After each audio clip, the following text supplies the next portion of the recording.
तो दोस्तों नमस्कार, स्वागत है आपका हमारे चैनल पर।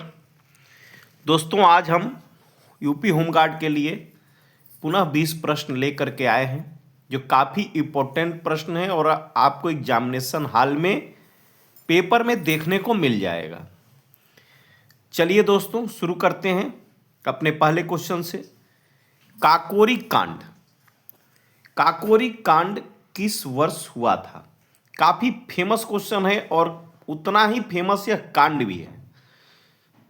गुलाम भारत में जब हमारे देश के नौजवान अपने आज़ादी के लिए लड़ाई लड़ रहे थे तो उन्हें संसाधनों की ज़रूरत थी, तो अंग्रेज़ों के माल को ही लूट लिया करते थे। ये विदेशी हमारे ही देश धन संपदा से अपनी संपत्ति को आदान प्रदान आयात निर्यात करते थे, इसलिए हमारे देश के क्रांतिकारी नेता इनके ही सामान को लूट करके अपने आज़ादी के संसाधनों की व्यवस्था करते थे। उसी में हुआ एक जो है लखनऊ के पास समीप काकोरी जगह है, एकदम लखनऊ में ही पड़ता है। वह काकोरी कांड हुआ 1925 में। 1925 में काकोरी कांड हुआ। इसी कांड में राम प्रसाद बिस्मिल को फांसी की सजा हुई। साथ में अन्य भी सहयोगी इनके भगत सिंह, चंद्रशेखर आजाद समेत तमाम जो है देशभक्त इस लूट कांड में सम्मिलित थे। तो प्रसिद्ध क्रांतिकारी नेता राम प्रसाद बिस्मिल को 1925 के काकोरी कांड के कारण ही फांसी हुआ था।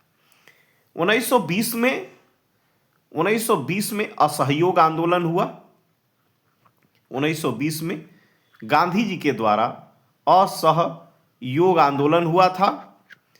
और जो है 1930 की जो घटना है, 1930 में सर्वप्रथम 26 जनवरी 1930 को हमारे देश की यह तिरंगे को फहराया गया था,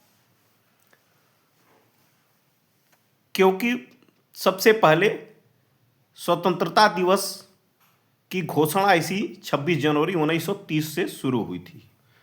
और 1942 में गांधी जी के द्वारा भारत छोड़ो आंदोलन हुआ था और करो या मरो का नारा दिया गया था। लेकिन इस प्रश्न का उत्तर जो है काकोरी कांड किस वर्ष हुआ, तो 1925 में हुआ था। चलिए अगले प्रश्न पे चलते हैं। अयोध्या शहर किस नदी के तट पर स्थित है? आज के डेट में अयोध्या काफ़ी फेमस जगह हो गया है और यहाँ से प्रश्न आपको देखने को मिल जाएंगे। वर्तमान में रामलला का मंदिर जो है बन करके तैयार हो गया है। अयोध्या नगरी रामलला के नगरी के लिए प्रसिद्ध है और यह सरयू नदी के तट पे है। ऑप्शन संख्या सी सही हो जाएगा, सरयू नदी के तट पे है। गंगा नदी के तट पे कानपुर और वाराणसी जैसे महत्वपूर्ण शहर हैं। गंगा उत्तर प्रदेश राज्य में बिजनौर जिले में सर्वप्रथम उत्तर प्रदेश के राज्य में प्रवेश करती हैं। और जो है गोमती यमुना के किनारे आपका मथुरा और आगरा शहर है। मथुरा और अगर आगरा जो है यमुना के किनारे है। गोमती के किनारे लखनऊ है। गोमती के किनारे लखनऊ है। चलिए अब अगले प्रश्न पे चलते हैं। संविधान के किस अनुच्छेद में शिक्षा का अधिकार दिया गया है? संविधान के किस अनुच्छेद में शिक्षा का अधिकार दिया गया है? अनुच्छेद 19 नहीं, अनुच्छेद 19 में स्वतंत्रता का अधिकार दिया गया है। अनुच्छेद 19 में स्वतंत्रता का अधिकार दिया गया है। अनुच्छेद 21A में शिक्षा का अधिकार दिया गया है। किसमें? 21A में। ऑप्शन संख्या है आपका बी सही हो जाएगा। और यह भारत के संविधान का जो 86वां संविधान संशोधन हुआ था, उसी 86वां संविधान संशोधन के माध्यम से शिक्षा का अधिकार मौलिक अधिकार के रूप में इसको जो है जोड़ा गया 21A के तहत। अनुच्छेद 45 जो है ये ग्राम पंचायत से संबंधित है। और अनुच्छेद 51A ये मौलिक कर्तव्य से संबंधित है। चलिए आगे चलते हैं। भारतीय संविधान के किस भाग को मैग्ना कार्टा कहा जाता है? मैग्ना कार्टा यह शब्द ब्रिटिश संविधान के शब्द से लिया गया है और यह मैग्ना कार्टा जो है भारतीय संविधान के भाग 2 को नहीं, क्योंकि भाग 2 में नागरिकता है। भाग 3 मौलिक अधिकार, यह आपका ऑप्शन सही हो जाएगा। भाग 3 जो मौलिक अधिकार है वह भारत का मैग्ना कार्टा कहा जाता है। भाग 4 में मूल कर्तव्य है और मूल अधिकार भाग 3 में है। और आपके राष्ट्रपति से संबंधित भाग 6 में है। चलिए आगे चलते हैं। उत्तर प्रदेश का राजकीय खेल, तो उत्तर प्रदेश का जो है राज्य का राजकीय खेल कौन सा है? क्रिकेट नहीं, कुश्ती। हाँ, उत्तर प्रदेश राज्य का राजकीय खेल कुश्ती है। हॉकी हमारे देश का राष्ट्रीय खेल है। आधिकारिक तो नहीं लेकिन मान्यता प्राप्त है। और राजकीय खेल उत्तर प्रदेश का कुश्ती है। चलिए आगे चलते हैं। प्रकाश की चाल, प्रकाश की चाल निर्वात में, निर्वात का अर्थ क्या होता है? निर्वात का अर्थ होता है जहां हवा नहीं हो। निर्वात का अर्थ होता है जहां वात माने हवा, निर्मन नीह, नीह प्लस वात। निर्वात में प्रकाश की चाल कितनी होती है? तो 3 गुणे 10 पर पावर 8 कहाँ है? तो ऑप्शन संख्या ये 3 गुणे 10 पे पावर 7 मीटर प्रति सेकंड नहीं होगा। 3 गुणे 10 पर पावर 8 मीटर प्रति सेकंड ऑप्शन संख्या बी में है और यही सही होगा। चलिए आगे चलते हैं। न्यूटन का प्रथम नियम किससे संबंधित है? तो न्यूटन का जो प्रथम नियम संबंधित है संवेग से नहीं, ये तो जो है द्वितीय नियम है संवेग। प्रथम नियम इसका जड़त्व से है, इनर्शिया, इनर्शिया से, इसलिए ऑप्शन संख्या बी सही हो जाएगा। न्यूटन का प्रथम नियम जड़त्व से संबंधित है। कोई भी वस्तु जिस अवस्था में है उसी अवस्था में रहना चाहती है जब तक कि उस पर कोई बाह्य बल लगा के परिवर्तन न किया जाए, वह उसी अवस्था में रहना चाहती है और रहती है। यही हमारा इनर्शिया या जड़त्व है। चलिए आगे चलते हैं। उत्तर प्रदेश में कुल कितने प्रशासनिक मंडल, प्रशासन की दृष्टि से उत्तर प्रदेश राज्य में कुल कितने डिवीजन हैं प्रशासन की दृष्टि से? 15 नहीं, 17 नहीं, 18। हाँ, ऑप्शन संख्या सी सही हो जाएगा। उत्तर प्रदेश में प्रशासन की दृष्टि से मंडलों की संख्या 18 है। चलिए आगे चलते हैं। सोनभद्र जिला किस पठार का हिस्सा माना जाता है? यह काफ़ी फेमस जिला है।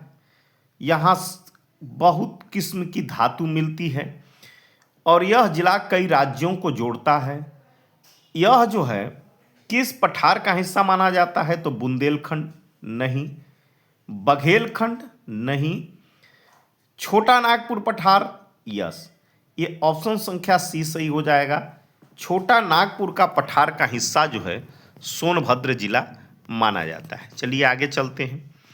गौतम बुद्ध ने अपना प्रथम उपदेश को ही धर्म चक्र प्रवर्तन कहा जाता है। गौतम बुद्ध के प्रथम उपदेश देने को ही धर्म चक्र प्रवर्तन कहा जाता है। और ये कहाँ दिए थे?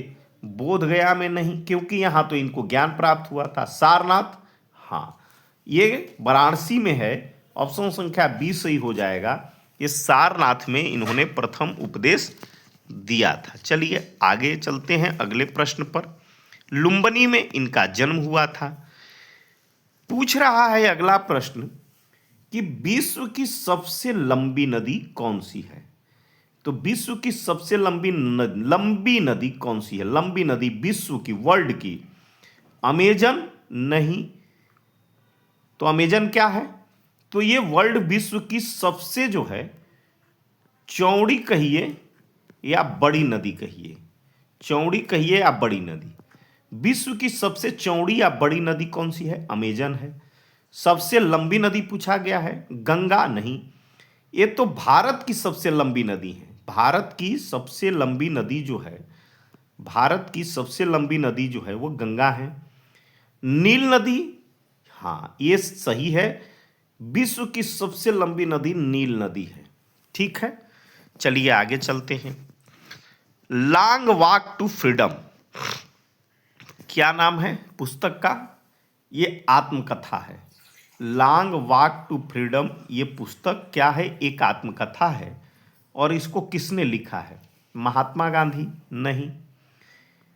Nelson Mandela? हाँ, नेल्सन मंडेला ने लॉन्ग वॉक टू फ्रीडम लिखा था अपनी आत्मकथा के रूप में। चलिए आगे प्रश्न पे चलते हैं। ध्वनि तरंगे किस प्रकार की तरंगे होती हैं? ध्वनि तरंग, ध्वनि और प्रकाश तरंगे ये अलग अलग हैं। तो ध्वनि तरंगे किस प्रकार की तरंगे होती हैं? अनुप्रस्थ? नहीं। अनुदैर्ध्य, लॉन्गिट्यूड? हाँ, तो ऑप्शन संख्या बी सही हो जाएगा। ध्वनि तरंग जो होती है वो अनुदैर्ध्य तरंग होती है, लॉन्गिट्यूडनल होती है।